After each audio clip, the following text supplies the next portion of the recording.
Hello student, first of all I introduce all of you. My name is Tejashri जुटे आणि ह्या वर्षी 11वी आणि 12वी ह्या दोन्ही क्लाससाठी अकाउंट हा जो सब्जेक्ट आहे तो मी तुम्हाला टीच करते. ठीक आहे. फर्स्ट ऑफ ऑल जसं की तुम्हाला सगळ्यांना माहिती आहे की कोरोना व्हायरसमुळे सध्या जी काही सिच्युएशन सध्या निर्माण झालेली आहे त्यामुळे शाळा झालं, क्लासेस झालं, ट्युशन्स झालं, हे सगळं बंद करण्यात आलेलं आहे. आणि विशेषतः 11वी आणि 12वीचे जे काही विद्यार्थी आहेत त्यांना कदाचित येणाऱ्या भविष्यामध्ये कमी वेळ भेटेल, कारण की ही सिच्युएशन जी आहे ती किती दिवस चालेल याबाबत कोणालाही निश्चित काही सांगता येत नाही.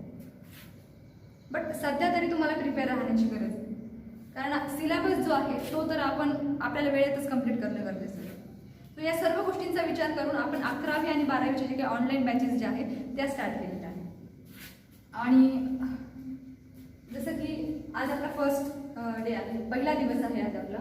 तर फक्त डिस्कशन करणार आहोत आपण की कॉमर्स या फील्डबद्दल, की कॉमर्स म्हणजे काय, कॉमर्समध्ये सब्जेक्ट कोणकोणते असतात, आणि कॉमर्स या फील्डमधला सगळ्यात इम्पॉर्टंट जो सब्जेक्ट आहे अकाउंट, त्याबद्दलही बरंचसं काही जाणून घेणार आहोत आपण. तर सगळ्यात आधी कॉमर्स म्हणजे काय ते आपण या ठिकाणी बघू. Commerce is all about, we know that accounting, economic, how to go about return finance number, it's a part and part of commerce. But काही जे स्टुडंट असतात ना त्यांचं कसं असतं माहिती, त्यांना असं वाटतं सायन्स डिफिकल्ट जातं एक तर म्हणून कॉमर्स घेणार, किंवा मग आर्ट्समध्ये थेरी त्यांना नको वाटते म्हणून मग कॉमर्स घेणार. तुम्ही ते त्यातलं तसं काही केलं नाही ना? हां, मग ठीक आहे. बरेच विद्यार्थी असतात त्यांना वाटतं कॉमर्स घेऊन किंवा BCom MCom करून काय होणार, but real fact is not that. Because every student understand when we talk about government sector, hospitality sector, काही मेडिसिन इंडस्ट्री असेल, फार्मा इंडस्ट्री असेल, इवन IT फील्ड ज्याला की आपण इन्फॉर्मेशन टेक्नॉलॉजी फील्ड म्हणतो, या IT फील्डमध्ये सुद्धा बघायला गेलं तर कॉमर्स झालं, अकाउंट झालं, अवेलेबल आहे, इन्व्हॉल्व आहे. Commerce is gated everywhere. फक्त काही जे स्टुडंट आहेत ते लूज आउट करतात, ते फक्त आणि फक्त इन्फॉर्मेशनमुळे, the correct practical and the correct updated information. त्यामुळे एक गोष्ट लक्षात ठेवायची इथं की थेअरीसोबत तुमचं प्रॅक्टिकल जे नॉलेज आहे तेही तितकंच असणं इम्पॉर्टंट आहे. ठीक आहे. तर आता या ठिकाणी बघणार आहोत आपण की कॉमर्स या फील्डमध्ये सब्जेक्ट कोणकोणते असतात ते या ठिकाणी बघणार आहोत. तर कॉमर्स या फील्डमध्ये सगळ्यात मेन आणि इम्पॉर्टंट जो सब्जेक्ट आहे फर्स्ट तो आहे अकाउंट. ठीक आहे. फर्स्ट जो सब्जेक्ट आहे तो आहे अकाउंट.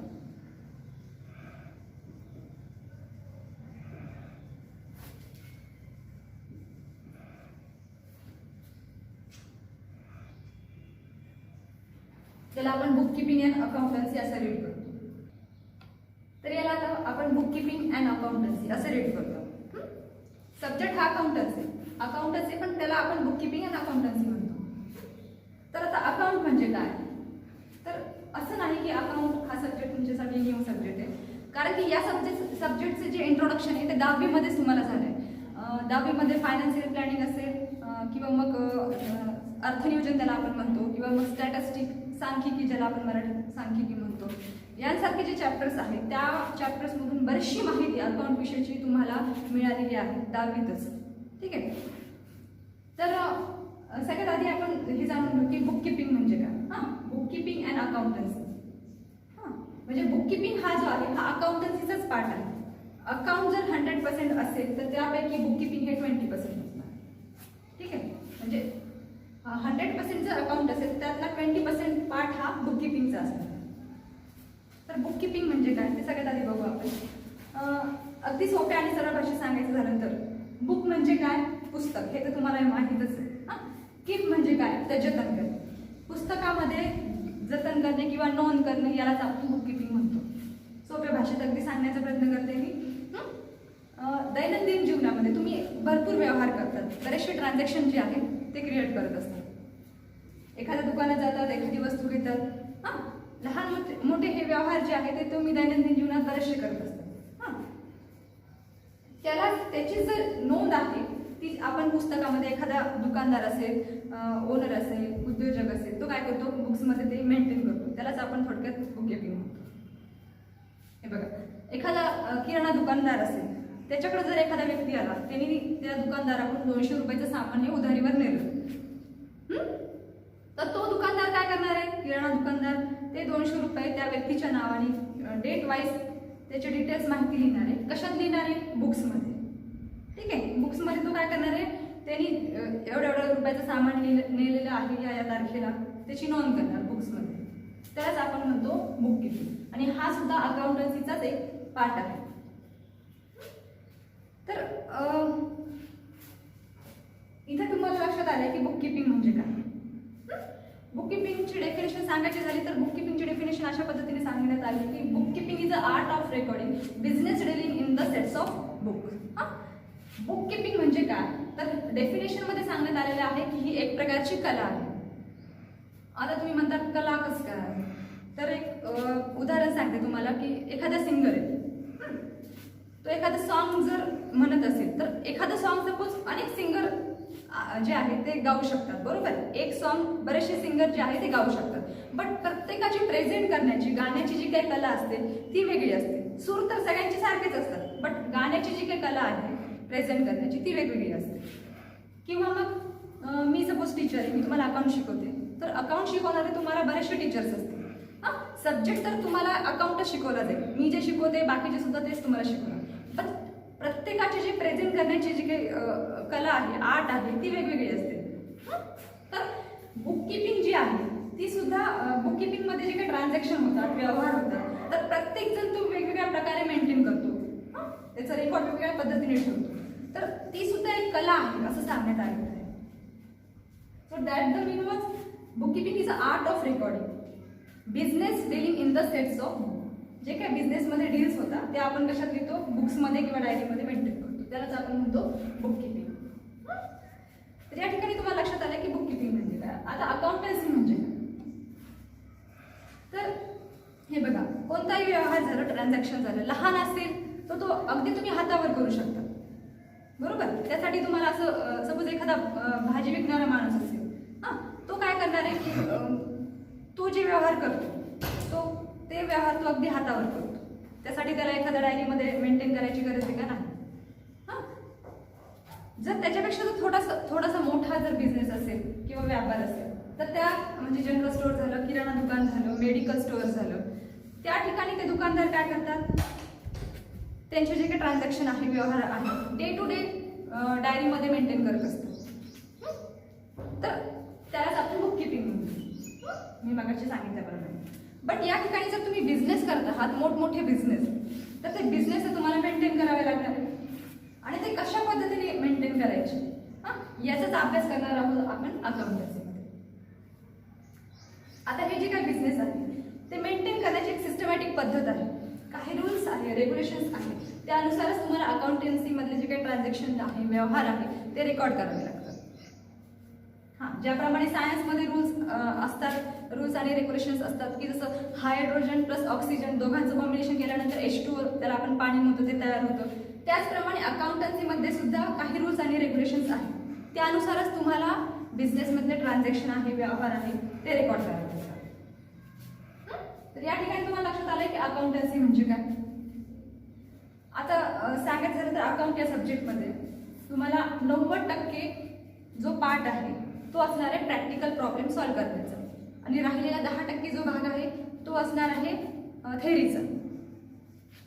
बरेचसे विद्यार्थी म्हणतात की मॅम तुम्ही थेअरी सोबत प्रॅक्टिकल प्रॉब्लेम पण घेणार का. बट थेअरी आणि प्रॅक्टिकल प्रॉब्लेम हे म्हणजे यात काही वेगळं नसतं. ठीक आहे, थेअरी सुद्धा प्रॅक्टिकल प्रॉब्लेमचा एक भाग आहे. जसं की सांगायचं झालं तर एक उदाहरण देते की तुम्हाला सपोज सायकल चालवता येत नाही, तुम्हाला. जर मी तुम्हाला म्हटलं की एखादी बुक्स दिली आणि त्यात अगदी डिटेल्समध्ये एक्सप्लेन केलं की अशा पद्धतीने सायकल चालवायची आहे, चांगलं मोठं बुक्स आहे ते, 4 दिवस तुम्ही घरी गेले ते बुक रीड केलं. ठीक आहे, मला सांगा की 5व्या दिवसापासून तुम्हाला सायकल चालवता येणार आहे का. नाही. ते बुक्स वाचून तुम्हाला सायकल चालवता येईल का. नाही. त्यासाठी तुम्हाला काय करावं लागणार आहे, सायकल चालवायची काय करावं लागणार आहे, प्रॅक्टिस करावं लागणार आहे.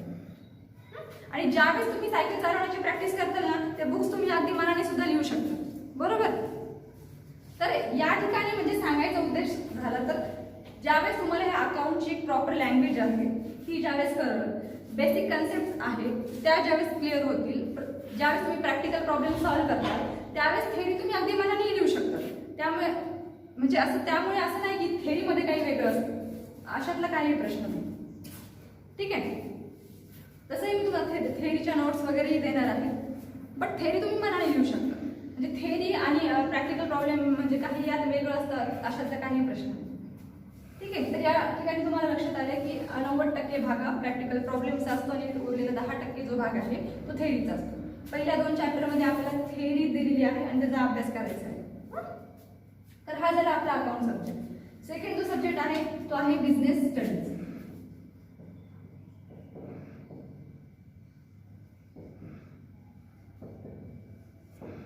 बिझनेस स्टडीज यामध्ये बिझनेस बद्दल जे काही व्यापार व्यवहार असेल, व्यापार कोणताही असो, लहानातला लहान व्यापारापासून व्यवसायापासून मोठातला मोठा जो बिझनेस आहे त्या सर्व बिझनेस किंवा व्यापार किंवा व्यवहार जे आहे त्याचा या ठिकाणी आपण अभ्यास करणार आहोत. आणि बिझनेस स्टडीजमध्ये सुद्धा 2 सब्जेक्ट पडतात तुमचे.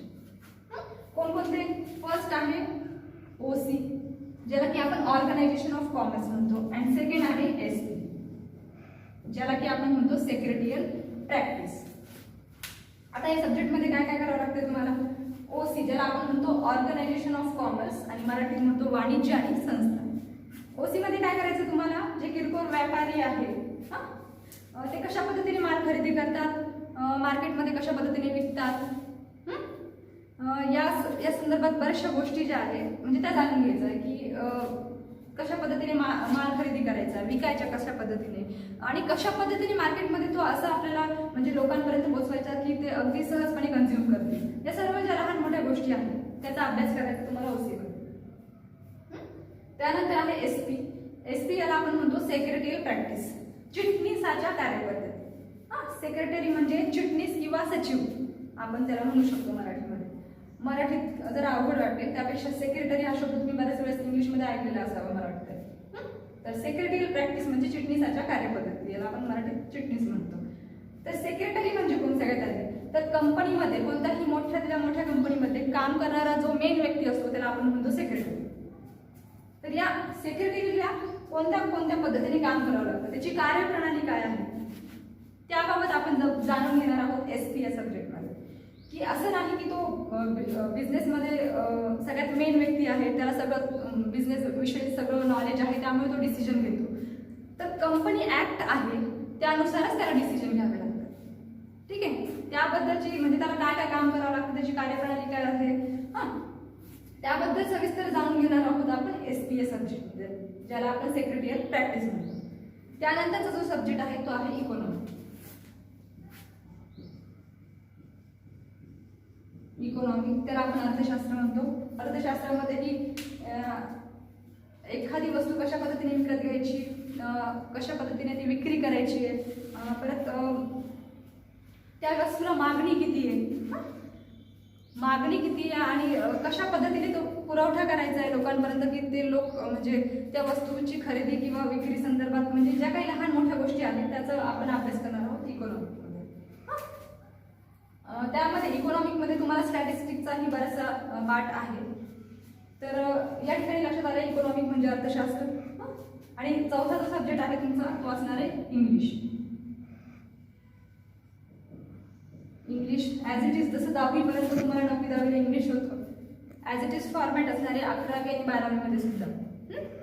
त्यात वेगळं काय नाही, इंग्लिशमध्ये ग्रामर आणि काही लेसन्स वगैरे असणारे ॲज इट इज जसं 9वी 10वीला होतं तसंच. त्यानंतर 5वा सब्जेक्ट आहे आपला मराठी. आता यात तुम्ही ऑप्शनल सब्जेक्ट आहे लास्ट, मराठी असेल त्यामध्ये मराठी सुद्धा घेऊ शकता तुम्ही किंवा हिंदी, संस्कृत आहे, अजून ॲडिशनल इंग्लिश आहे, परत इन्व्हायरमेंट आहे, मॅथ आहे, म्हणजे बरेचसे सब्जेक्ट आहेत. हे तुमच्या कॉलेजवर डिपेंड करतं कोणकोणते सब्जेक्ट. सहसा सेकंड लँग्वेज असते तुम्हाला मराठी, हिंदी, संस्कृत किंवा मग मॅथ. तर या ठिकाणी तुम्हाला लक्षात आलं की हे 5 महत्त्वाचे सब्जेक्ट असतात तुमचे कॉमर्स फील्डमध्ये. यापैकी सगळ्यात मेन सब्जेक्ट कोणता आहे? फर्स्ट अकाउंट, सेकंड इकॉनॉमिक आणि थर्ड बिझनेस स्टडीज. हे तुमचे मेन सब्जेक्ट. या वर्षी मी तुम्हाला फक्त अकाउंट शिकवणार आहे. ठीक आहे. बट या सब्जेक्ट विषयी जर तुम्हाला काही अडचणी आल्या तर तुम्ही माझ्यासोबत डिस्कस करू शकता. तर या ठिकाणी आपण पाहिलं आता की सब्जेक्ट कोणकोणते असतात कॉमर्स या फील्डमध्ये. ठीक आहे. आणि इम्पॉर्टंट कोणकोणते सब्जेक्ट असतात त्याबद्दल मी तुम्हाला सांगितलंय. आता यानंतर काही बेसिक अकाउंटिंग टर्म्स आहे, कंडिशन्स आहेत, त्या आपण समजून घेणार आहोत. कारण की मला माहिती आहे की अकाउंट हा सब्जेक्ट टोटली न्यू सब्जेक्ट आहे तुमच्यासाठी आणि 10वी पर्यंत तुमचा आणि अकाउंट या सब्जेक्टचा कुठेही संबंध आलेला नाही आहे. न्यू सब्जेक्ट असल्यामुळे मी अगदी सुरुवातीपासून तुम्हाला समजून सांगणार आहे की कशाला काय म्हणतात, कशाला काय नाही. इथून आपण सुरुवात करणार आहोत. कारण अकाउंटची प्रॉपर लँग्वेज असते ती ज्यावेळेस तुम्हाला समजेल, काही बेसिक कन्सेप्ट आहेत, काही टर्म्स आहेत, ज्यावेळेस ते तुम्हाला समजतील त्यानंतरच तुम्ही थिअरी सुद्धा मॅनेज घेऊ शकतात आणि प्रॅक्टिकल प्रॉब्लेमला मग सुरुवात करू. तर या ठिकाणी ज्या बेसिक टर्म्स आहेत, काही लहान मोठे घटक, ते या ठिकाणी बघणार आहोत. अगदी सुरुवातीपासून सुरुवात करणार आहोत. हां, की फक्त आपण या ठिकाणी सुरुवातीला कशाला काय म्हणायचंय, कशाला काय नाही याचाच फक्त अभ्यास करायचा. जसं की एखाद्या लहान मुलगा असतो बघा, त्याला आपण शिकवतो ए फॉर ॲपल. सगळ्यात आधी ए फॉर ॲपल शिकवतो, नंतर मग APPLE ॲपल असं जे स्पेलिंग येते तो पाठ करतो, रीड करतो. त्यानंतर मग दिस इज ॲपल असं सेंटेन्स जे आहे तो ते रीड करतो. त्याच्यानंतर एखादा पॅराग्राफ असेल मग किंवा मग लेसन्स असेल एखादं, ते तो रीड करतो. डायरेक्ट असं वाचायला शिकतो का तो? नाही. कोणतीही गोष्ट आपण हळूहळू शिकत असतो. त्यामुळे अगदी स्टेप बाय स्टेप सुरुवातीपासून मी तुम्हाला शिकवणार आहे कशाला काय म्हणतात, कशाला काय नाही. तर या ठिकाणी ज्या बेसिक अकाउंटिंग टर्म्स आहेत त्या कोणकोणत्या आहेत ते सगळ्यात आधी बघू. सगळ्यात पहिली जी आपली डेफिनेशन आहे ती आहे बिझनेस ट्रान्झॅक्शनची. की बिझनेस ट्रान्झॅक्शन म्हणजे काय? बिझनेस माहिती आहे तुम्हाला की कोणताही व्यापार व्यवसाय असेल तर आपण बिझनेस म्हणतो. ट्रान्झॅक्शन म्हणजे काय? ट्रान्झॅक्शन म्हणजे व्यवहार. ट्रान्झॅक्शन म्हणजे काय? व्यवहार.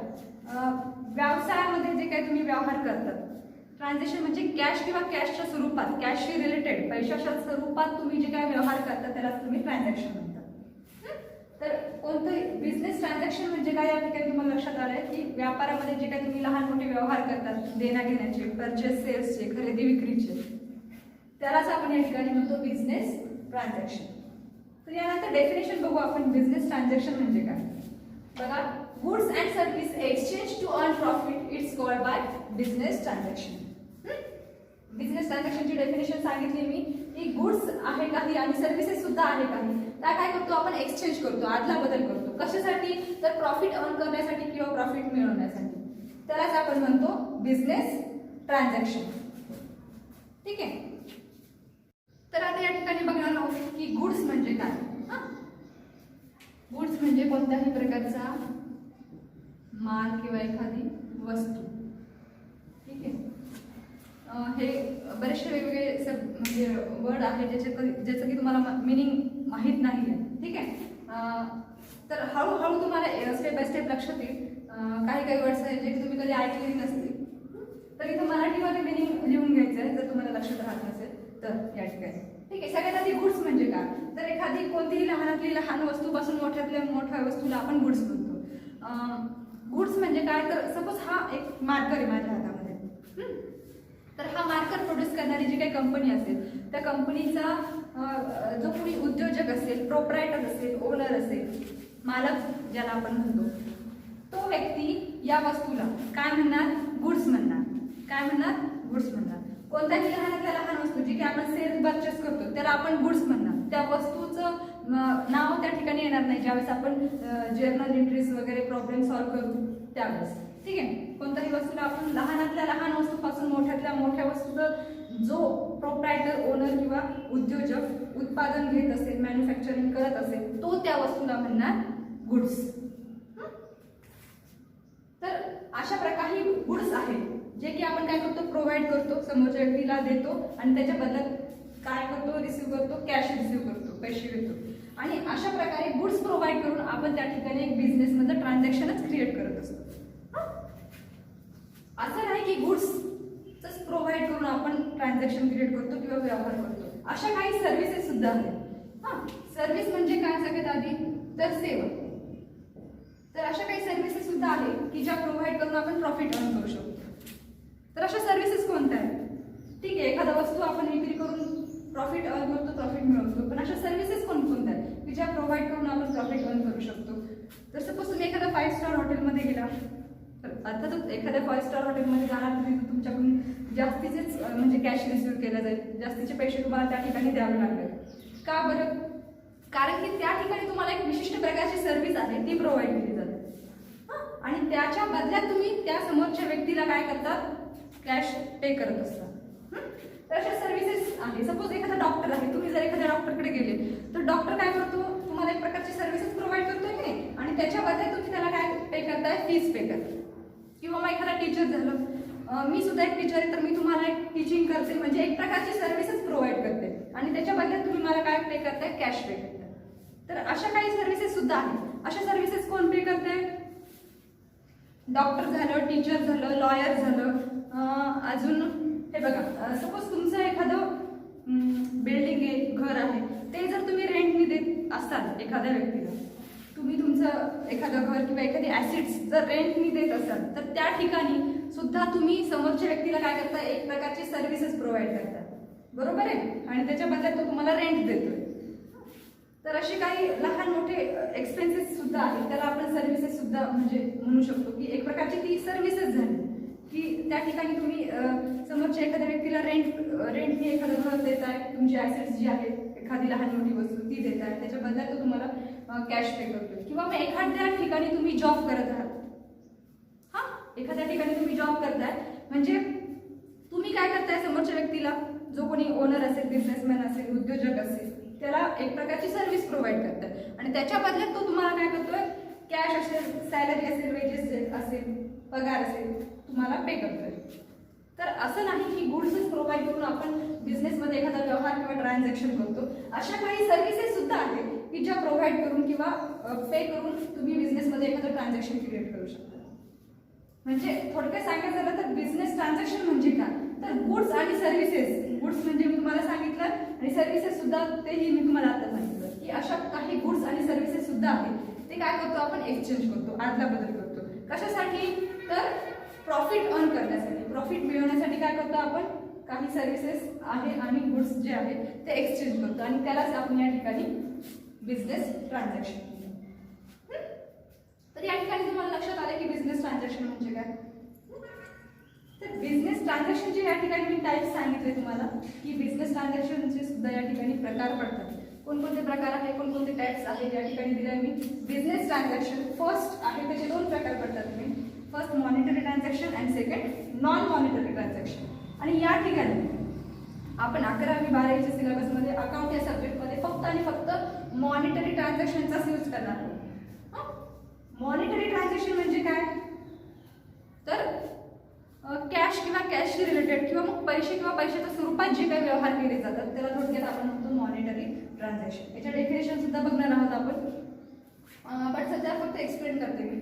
आणि नॉन मॉनिटरी ट्रान्झॅक्शन म्हणजे काय की जे व्यवहार त्याच्या अपोजिट आहे, जे व्यवहार पैसे किंवा पैशाच्या स्वरूपात केले जात नाही त्यालाच आपण म्हणतो नॉन मॉनिटरी ट्रान्झॅक्शन. आता सगळ्यात आधी बघू की मॉनिटरी ट्रान्झॅक्शन म्हणजे काय हे तर पाहिलं आपण सॉरी, पण त्याचे प्रकार कोणकोणते, टाईप्स कोणकोणते ते या ठिकाणी बघू. तर फर्स्ट त्याचे दोन प्रकार पडतात. First cash transaction and second credit transaction. Cash transaction म्हणजे काय, एखाद्या दुकानात मी गेले, एखादी वस्तू खरेदी केली आणि तिथंच त्या व्यक्तीला पेमेंट त्याचं केलं किंवा त्या वस्तूची किंमत तिथंच मी त्याला पेड केली, तर त्याला म्हणतात मी कॅश ट्रान्झॅक्शन. म्हणजे मी त्याला तिथेच त्या ट्रान्झॅक्शनमध्ये किंवा त्या व्यवहारामध्ये त्याला त्याच ठिकाणी मी त्याच वेळेत ज्यावेळेस मी वस्तू घेतली त्याच ठिकाणी त्याला पैसे दिले, त्याला आपण म्हणतो मराठीमध्ये रोख व्यवहार. आणि क्रेडिट ट्रान्झॅक्शन म्हणजे काय की मी एखाद्या दुकानात गेले, तीच वस्तू खरेदी केली आणि त्याला म्हटलं की तुझं जे काही पेमेंट आहे किंवा ह्या वस्तूची जी काही किंमत झालेली आहे ती मी तुला 2 ते 3 दिवसात किंवा मग पुढच्या महिन्यात जे काही असेल ते म्हणजे फ्युचर डेटमध्ये त्याचं पेमेंट करेल मी तुला. तर त्यालाच आपण या ठिकाणी म्हणतात क्रेडिट ट्रान्झॅक्शन म्हणजे उधारीचा व्यवहार. तर आपण या ठिकाणी फक्त कॅश ट्रान्झॅक्शन आणि क्रेडिट ट्रान्झॅक्शन या दोनच ट्रान्झॅक्शनचा या ठिकाणी यूज करणार. बिझनेसमध्ये आपण 80% जे ट्रान्झॅक्शन आहे, व्यवहार आहे ते कॅश ट्रान्झॅक्शनचे करत असतो आणि उरलेले 20% व्यवहार क्रेडिट ट्रान्झॅक्शनचे करत असतो. या दोनच ट्रान्झॅक्शनचा या ठिकाणी वापर करणार आहोत आपण. आणि मॉनिटरी ट्रान्झॅक्शन म्हणजे काय, मी मगाशी सांगितल्याप्रमाणे जे व्यवहार जे ट्रान्झॅक्शन पैशाच्या स्वरूपात केले जात नाही त्यालाच म्हणतो आपण नॉन मॉनिटरी ट्रान्झॅक्शन. तर आता असे कोणकोणते व्यवहार असतात की जे कॅशच्या स्वरूपात किंवा कॅशशी रिलेटेड नसतात, तर त्यामध्ये एकच प्रकार पडतो त्याला आपण म्हणतो बार्टर ट्रान्झॅक्शन. बार्टर ट्रान्झॅक्शन म्हणजे काय की पूर्वी बघा एखादी वस्तू दिली जात होती त्यावेळेस फायनान्शियल ट्रान्झॅक्शन रेकॉर्ड केले जात नव्हते, आर्थिक व्यवहार नव्हते. त्यावेळेस काय केलं जात होतं, एखादी वस्तू समोरचा व्यक्ती दुसऱ्या व्यक्तीला द्यायचा आणि त्याच्या बदल्यात तो एखादी वस्तू त्याच्याकडून घ्यायचा. त्याचप्रमाणे त्यालाच आपण बार्टर ट्रान्झॅक्शन म्हणतो. Exchange one things against another things is called as barter transaction. तर या ठिकाणी तुम्हाला लक्षात आलं की बिझनेस ट्रान्झॅक्शन म्हणजे काय, की गुड्स आणि सर्व्हिसेस प्रोव्हाइड करून आपण जो काही प्रॉफिट अर्न करतो त्यालाच आपण बिझनेस ट्रान्झॅक्शन म्हणतो. त्याचे टाइप्स पाहिले आपण, मॉनिटरी आणि नॉन मॉनिटरी ट्रान्झॅक्शन. आणि मॉनिटरी ट्रान्झॅक्शनचे सुद्धा या ठिकाणी 2 प्रकार पडतात आणि ह्याचाच आपण अभ्यास करणार आहोत, मॉनिटरी ट्रान्झॅक्शनचा. ठीक आहे. अजून काय बेसिक टर्म्स आहेत त्या या ठिकाणी जाणून घेणार आहोत आपण, बट नेक्स्ट लेक्चरमध्ये. So today will be stop here and remaining part आपण उद्याच्या पिरियडमध्ये डिस्कशन करू.